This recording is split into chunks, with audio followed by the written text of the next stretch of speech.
اس طریقے سے ابو سعید خدری رضی اللہ عنہ فرماتے ہیں کہ کننا نعطیہا فی زمن نبی صلی اللہ علیہ وسلم صاعا من طعام،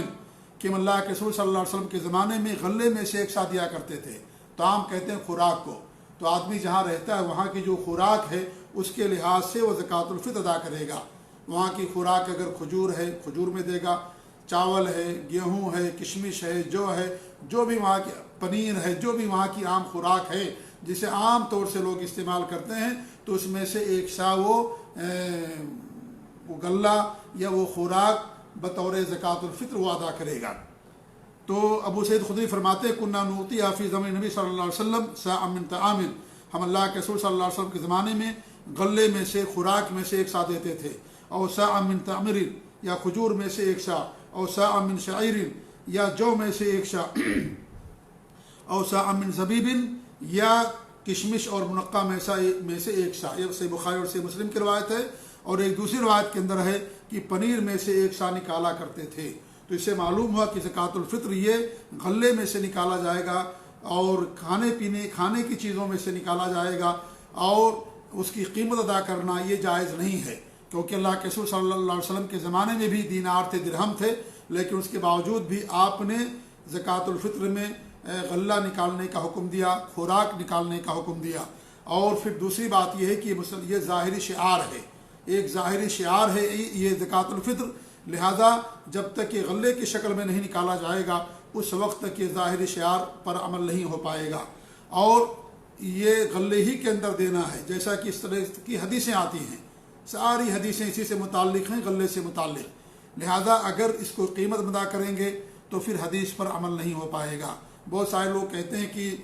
ہمیں زکوٰۃ الفطر کو غلے میں دینے کے بجائے قیمت ادا کر دینا چاہیے، تو میرے بھائیوں اس کا جواب یہ ہے کہ قیمت اللہ کے رسول کے زمانے میں بھی تھی، اور آپ کے زمانے میں بھی دینار درہم تھے، لیکن آپ نے ادا نہیں کیا، اور ان کی ضرورتیں آپ عام صدقات سے ادا کر دیجئے، لیکن زکوٰۃ الفطر جو ایک شعار ہے اس شعار کو تو باقی رکھیے اور اس کے اوپر عمل کیجئے۔ جیسے قربانی ایک شعار ہے، ایک آدمی کہے کہ ہم قربانی نہیں کریں گے اور غریبوں کو گوشت کی ضرورت نہیں ہے، لہٰذا ہم کیا کریں، لائیے ہم اس کا پیسہ اتنا غریبوں میں تقسیم کر دیں، تو میرے بھائیوں قربانی ادا نہیں ہوگی۔ یہ اس طریقے سے عقیقہ ہوتا ہے، عقیقہ میں جانور ذبح کرنا پڑتا ہے، قربانی میں جانور ذبح کرنا پڑتا ہے، یہی مطلوب ہے، جانور ذبح کرنا مطلوب ہے۔ لہذا ایک انسان کہے کہ ہم نہیں کریں گے یہ اور ہم غریبوں کو دے دیتے ہیں، تو ہم ان سے کہیں گے کہ آپ غریبوں کی مدد کیجئے،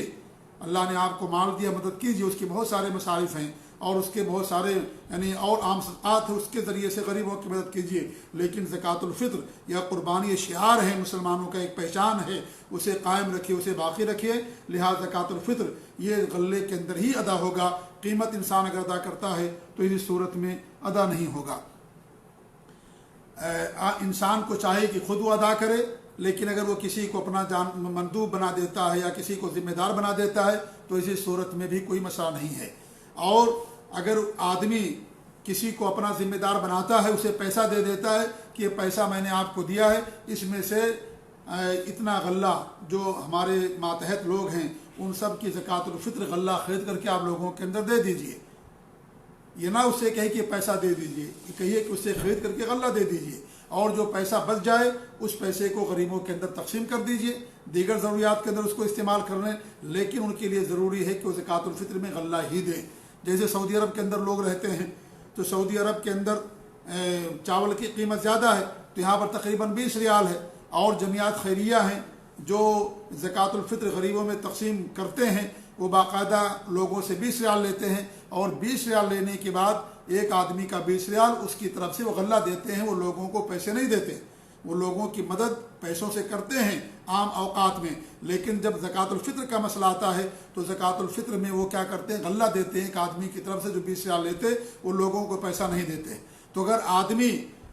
سعودی عرب کے مطابق مان لیجئے وہ پیسہ انڈیا میں یا اپنے ملک میں بھیجتا ہے، تو ان سے آپ یہ کہیں کہ بھائی اس کا اتنا غلہ خرید کر کے غریبوں میں تقسیم کر دیں، جو باقی پیسہ بچ جائے وہ پیسہ بھی غریبوں کو آپ دے دیں، انہی لوگوں کو آپ دے دیں، تو اور اچھی بات ہو جائے گی، زکوٰۃ الفطر بھی ادا ہو جائے گا اور اس غریب کی اور زیادہ مدد بھی ہو جائے گی۔ لیکن اس کی پیسے میں مدد کرنا یا زکوٰۃ الفطر دینا، یہ اللہ کے رسول کی حدیث سے اس کا کوئی ثبوت نہیں ملتا ہے۔ یہ ہمارے نبی کی سنت کے، صحابہ کا جو عمل ہے، سلف صالحین کا جو عمل چلتا آ رہا ہے، اور جس پر عمل کرتے رہے ہیں لوگ اس کے سراسر خلاف ہے۔ اس لیے زکوٰۃ الفطر میں انسان کو غلہ ہی دینا ہے اور خوراک ہی دینا ہے جو اس ملک کی یا اس شہر کی خوراک ہے۔ تو اس طریقے سے زکوٰۃ الفطر انسان کو ادا کرنا ضروری ہے۔ زکوٰۃ الفطر میں مستحق کون ہے؟ زکوٰۃ الفطر کے مستحق دو لوگ ہیں، ایک فقیر اور مسکین، یہ دو مستحق لوگ ہیں۔ جو زکوٰۃ ہے اس زکوٰۃ کے مستحق 8 قسم کے لوگ ہوتے ہیں، یا 8 جگہوں پر زکوٰۃ خرچ کی جاتی ہے، لیکن زکوٰۃ الفطر صرف 2 لوگوں کے لیے ہے، ایک فقیر اور مسکین کے لیے، مسکینوں کے لیے، جیسا کہ اللہ کے رسول صلی اللہ علیہ وسلم فرمایا کہ تومۃ للمساکین، یہ مسکین کے لیے خوراک ہے۔ تو جو فقیر اور مسکین ہے انہی کو دیا جائے گا، مقروض کو نہیں دیا جائے گا، یا اس طریقے سے گردنوں کے آزاد کرنے میں نہیں دیا جائے گا، یا اس طریقے سے فی سبیل اللہ کے اندر نہیں دیا جائے گا، یا مسافر کو نہیں دیا جائے گا، اللہ یہ کہ اگر وہ مسافر بھی ہے اور مسکین بھی ہے، یا اس طریقے سے کوئی انسان مسکین بھی ہے مقروض بھی ہے تو اس کی بات الگ ہے، لیکن اگر کوئی مقروض صرف ہے اور مسکین کے زمرے میں نہیں آتا ہے تو ایسے آدمی کو نہیں دیا جائے گا۔ تو یہ جو زکوٰۃ الفطر کے جو مستحقین ہیں وہ صرف فقراء اور مساکین ہیں، انہی لوگوں کے اوپر اس کو انہی لوگوں پر خرچ کیا جائے گا۔ اور یہ عید کی نماز سے پہلے دینا ضروری ہے، عید کی نماز کے بعد اگر دیں گے تو عام صدقہ ہوگا، جیسا کہ اس سے پہلے آپ لوگوں کے سامنے بیان کیا گیا۔ یہ کچھ عام اور اہم مسائل تھے